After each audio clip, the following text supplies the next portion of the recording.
Assalamualaikum warahmatullahi wabarakatuh. Selamat datang di channel Belajar Microsoft Word. Kali ini kita akan belajar membuat penomoran otomatis di aplikasi Microsoft Excel.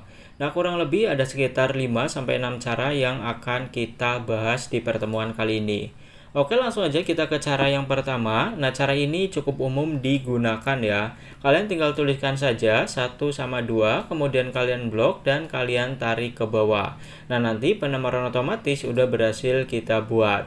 Cara ini meskipun sering digunakan, tapi punya kelemahan ya guys. Nanti ketika ada barisnya yang dihapus, nah, penomorannya itu nggak akan urut secara otomatis guys. Itu salah satu kelemahan ketika kita menggunakan cara yang pertama ini. Nah, ketika kalian hanya membuat 1-10, 1-5 itu boleh ya. Tapi kalau banyak saya sarankan nggak menggunakan cara yang pertama.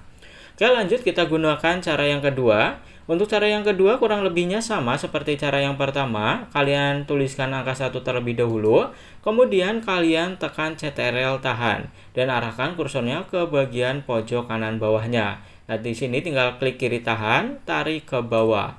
Maka penomoran otomatis udah berhasil kita buat. Ya, cara ini lebih cepat dan kelihatan lebih profesional ya daripada cara yang sebelumnya.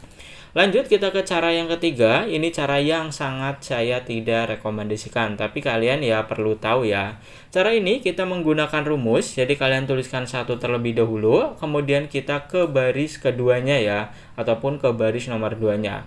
Setelah itu kalian tuliskan sama dengan, klik yang nomor 1, tinggal kasih tanda plus saja, kemudian tambahkan 1, tinggal kalian enter. Nah, 1 tambah 1 itu kan 2 ya. Setelah itu ini tinggal kalian tarik ke bawah dan penomoran otomatis berhasil kita buat. Nah, salah satu kelemahan untuk cara yang ketiga ini, ketika salah satunya dihapus ya, nanti bukan hanya nggak urut lagi, tapi yang bawahnya itu akan terjadi error. Jadi untuk cara ketiga ya nggak terlalu saya rekomendasikan ya guys. Lanjut kita ke cara yang keempat. Nah, untuk cara yang keempat ini salah satu cara yang cukup digunakan oleh banyak orang ya. Kita menggunakan file. Jadi kita tuliskan angka 1 terlebih dahulu. Kemudian kita klik lagi dan kita ke bagian file. Di bagian home ya sini, home, kemudian file dan kita pilih series. Di bagian series in kita pilih kolom karena kita ingin membuat penomorannya ke bawah. Untuk di bagian tipe kita pilih linear. Untuk yang lainnya penjelasannya di video terpisah aja ya. Kemudian di sini ada yang namanya step value. Step value itu urutannya ya, ataupun angkanya itu mau naik berapa. Kalau di sini kita isi 1 ya nanti akan 1, 2, 3, 4 dan seterusnya. Tapi kalau di sini semisal kita isi 2 ya nanti akan 1, 3, 5, 7 dan seterusnya. Begitu juga yang lainnya ya. Jadi di sini kita tuliskan angka 1. Kemudian di bagian stop value kita tuliskan ingin membuatnya sampai nomor berapa. Saya contohkan 1000 ketika kita oke. Tuh, maka 1000 nomor udah berhasil kita buat. Kalau kalian ingin melihat ke bawah, tekan aja CTRL Shift bawah. Tuh, udah berhasil sampai 1000. Kalau ingin ke atas, tekan lagi CTRL Shift atas, guys. Oke, ini salah satu cara yang ya banyak digunakan ya. Karena untuk cara ini juga nanti penomorannya akan tersusun otomatis ketika dihapus. Lanjut kita ke cara yang ketiga. Nah, untuk cara ini kita menggunakan rumus lagi. Jadi kita awali dengan sama dengan. Untuk rumusnya cukup simpel dan enak diingat ya. Mudah diingat, yaitu row. Ingat, row itu artinya baris. Jadi kalian mudah mengingatnya ya. Row, kemudian tinggal buka kurung sama tutup kurung, tinggal kita enter. Nah, di sini dimulai dari angka 2, kita tarik ke bawah, maka otomatis akan pembuatan nomor otomatisnya udah ada ya. Bang, bagaimana caranya agar di sini nggak dimulai dari angka 2? Sebenarnya kita bisa mengedit rumusnya, tuh begini. Nah, tinggal kita kurangi aja, kurang 1. Tinggal enter. Nah, ini dimulai dari angka 1, ini tinggal ditarik ke bawah, maka udah otomatis kembali guys. Dan ini ketika dihapus ya, coba kita lihat nih. Dari cara 6, kemudian 6, 7 ya, kita hapus barisnya, klik kanan, tekan delete. Nah, Yang ini tetap berurutan, yang ini juga 1, 2, 3, 4, ini nggak berurutan ya. Kemudian yang paling berurutan adalah cara yang terakhir.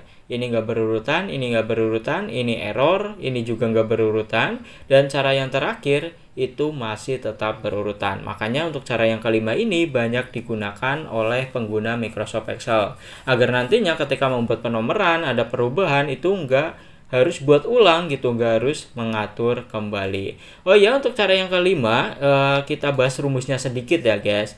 Nah, untuk rumus row itu nanti dimulai dari kita baris keberapa. Nih, kalau kita mulai dari sini, nih sama dengan, kemudian kita tuliskan row, dan kita buka kurung, tutup kurung, kita enter, maka dimulainya dari 6. Karena apa? Karena di sini adalah baris 6. Nah, agar dimulai dari 1, maka harus dikurangi 1, 2, 3, 4, 5. Nah, jadi di bagian rumusnya, kita bisa klik 2 kali, kurang 5.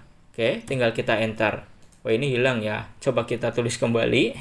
Sama dengan, kemudian row. Nah, di sini kita buka kurung, tutup kurung, kurang 5.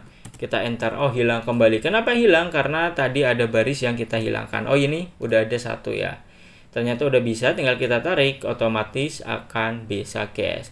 Sebenarnya ada cara yang lebih ampuh ketimbang cara 1, 2, 3, 4, sama 5 ini, yaitu cara ke-6. Tapi sayang sekali untuk cara ke-6 itu hanya bisa dilakukan di Microsoft Excel versi terbaru, yaitu versi 365. Saya sendiri belum menggunakan Excel itu ya, jadi saya belum bisa menge-share-nya, dan saya yakin juga sebagian dari kalian ya belum menggunakan versi Microsoft Excel terbaru.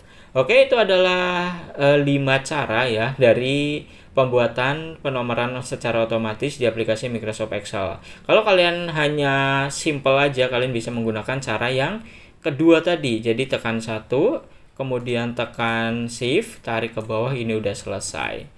Oke guys, itu aja untuk pembelajaran kali ini. Cukup penting untuk kalian pahami, tapi lama-kelamaan tanpa diingat juga akan hafal sendiri.